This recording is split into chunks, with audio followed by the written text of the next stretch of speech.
सोचो एक ऐसा फ्यूचर जहां तुम्हारे थॉट्स डायरेक्टली स्क्रीन पे लिख दिए जाते हैं। तुमने सोचा चाय और सामने लैपटॉप पे वर्ड टाइप हो गया। और अब सोचो कोई और तुम्हारे दिमाग में एक थॉट डाल दे। तुम्हें लगे कि तुम्हारी अपनी सोच है, पर असल में वो किसी और ने प्लांट की है। Sounds like black mirror, right? पर ये सिर्फ एक साइफाई इमेजिनेशन नहीं है, ये एक रियल प्रोजेक्ट है जो आज दुनिया के सबसे इन्फ्लुएंशियल एंटरप्रेन्योर इलॉन मस्क लेकर आ रहे हैं।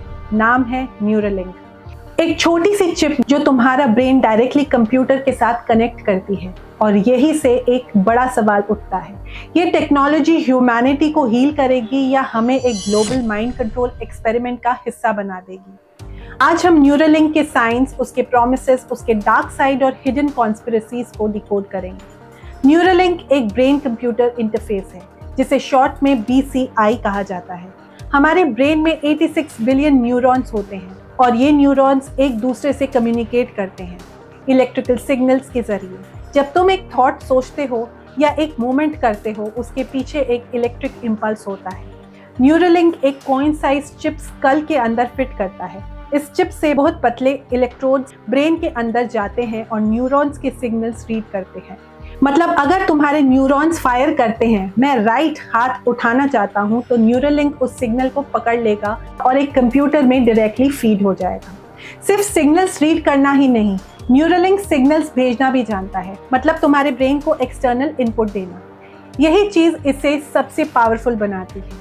मस्क का कहना है कि इसका पहला यूज होगा मेडिकल पेशेंट्स के लिए, जैसे पैरालिसिस विक्टिम्स अपने थॉट्स के जरिए टाइप कर पाएंगे या ब्लाइंड लोग फिर से देख पाएंगे by bypassing damaged nerves. Sounds amazing, right? पर साइंस के इस चमत्कार के पीछे एक और एंगल भी छुपा है। 2019 में न्यूरालिंक ने अपनी पहली पब्लिक डेमो दी। एक पिग जिसका नाम गेर्ट्रूड रखा गया था, उसके ब्रेन में चिप लगाई गई। जब पिग अपनी नाक से जमीन को टच करती थी, उसके ब्रेन सिग्नल्स एक स्क्रीन पे दिखे। मतलब रियल टाइम में दिमाग के अंदर की एक्टिविटी विजिबल थी। The beeps you're hearing are real-time signals from the Neuralink in Gertrude's head.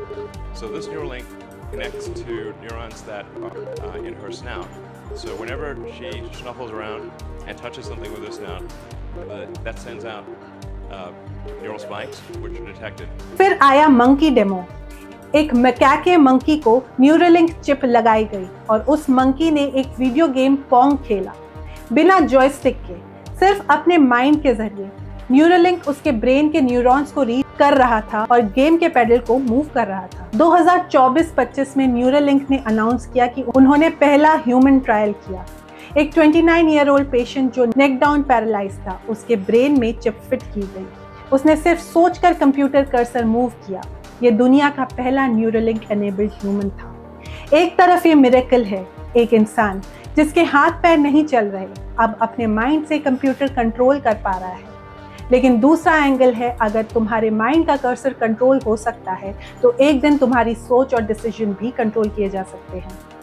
Elon Musk openly कहते हैं कि न्यूरालिंक सिर्फ मेडिकल पर्पस के लिए नहीं है। उनका कहना है आर्टिफिशियल इंटेलिजेंस इंसान से ज्यादा पावरफुल हो जाएगी और इंसान सरवाइव करना चाहता है तो उसको AI के साथ मर्ज करना होगा। उनके हिसाब से न्यूरालिंक एक ब्रिज है बिटवीन ह्यूमंस एंड AI। वो कह चुके हैं कि एक दिन तुम अपने ब्रेन में डायरेक्ट नेटफ्लिक्स या एक लैंग्वेज डाउनलोड कर पाओगे। तुम्हारा मेमोरी अनलिमिटेड हो जाएगा, तुम्हारा दिमाग एक सुपर कंप्यूटर बन जाएगा। लेकिन सोचो, अगर तुम अपने ब्रेन में नेटफ्लिक्स डाउनलोड कर सकते हो तो कोई तुम्हें प्रोपेगेंडा भी डाउनलोड करवा सकता है।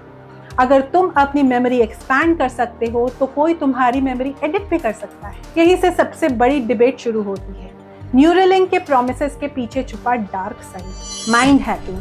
अगर तुम्हारे ब्रेन के सिग्नल्स रीड हो सकते हैं तो हैक भी हो सकते हैं। इमेजिन एक हैकर तुम्हारे माइंड के अंदर घुस के तुम्हारी सोच को मैनिपुलेट कर रहा है। तुम्हें लगेगा तुम्हारी अपनी सोच है, पर असल में वो एक्सटर्नली प्लांटेड है।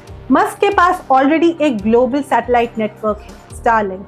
अब सोचो अगर स्टारलिंक और न्यूरालिंक इंटीग्रेट हो गए तो हर इंसान के ब्रेन सिग्नल्स एक ग्लोबल क्लाउड में जा रहे हैं, एक रियल टाइम मॉनिटरिंग सिस्टम। ये सिर्फ प्राइवेसी ब्रीच नहीं बल्कि एक थॉट सर्विलेंस होगा। US डिफेंस डिपार्टमेंट और डार्पा पहले से BCI रिसर्च में इंटरेस्टेड है। अगर सोल्जर्स के ब्रेन इंटरकनेक्टेड हो जाए तो एक पूरी आर्मी एक ही हाइव माइंड बन जाएगी। Instant communication, instant strategy. लेकिन अगर एक हैकर या एनिमी इस नेटवर्क को हैक कर ले तो एक पूरा आर्मी मैनिपुलेट हो सकता है। 1950-60s में CIA ने एक सीक्रेट प्रोजेक्ट चलाया था, MK अल्ट्रा। उसमें LSD, ड्रग्स और हिप्नोसिस यूज करके माइंड कंट्रोल एक्सपेरिमेंट्स किए गए।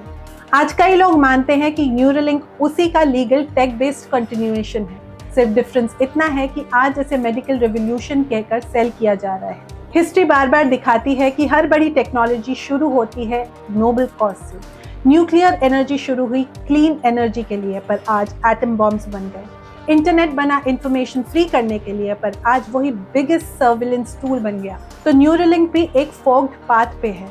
एक तरफ मेडिकल मिरेकल, दूसरी तरफ एक डिस्टोपियन नाइटमेयर। सोचो 2050 का वर्ल्ड, तुम एक कैफे में बैठे हो और बिना बोले एक फ्रेंड के साथ माइंड मैसेज शेयर करते हो। तुम एक नई स्किल जैसे पियानो बजाना इंस्टेंटली अपने ब्रेन में डाउनलोड कर सकते हो। स्टूडेंट्स बिना बुक्स के डायरेक्टली नॉलेज ट्रांसफर कर लेते हैं। साउंड्स अमेजिंग, लेकिन अब दूसरा सिनेरियो सोचो, एक गवर्नमेंट तुम्हें एक डिजिटल ID चिप के साथ न्यूरोलिंक मैंडेटरी कर दे। तुम्हारी हर सोच रिकॉर्ड हो रही है। तुम एक डिसेंटिंग थॉट सोचते हो और सिस्टम तुरंत अलर्ट भेज देता है।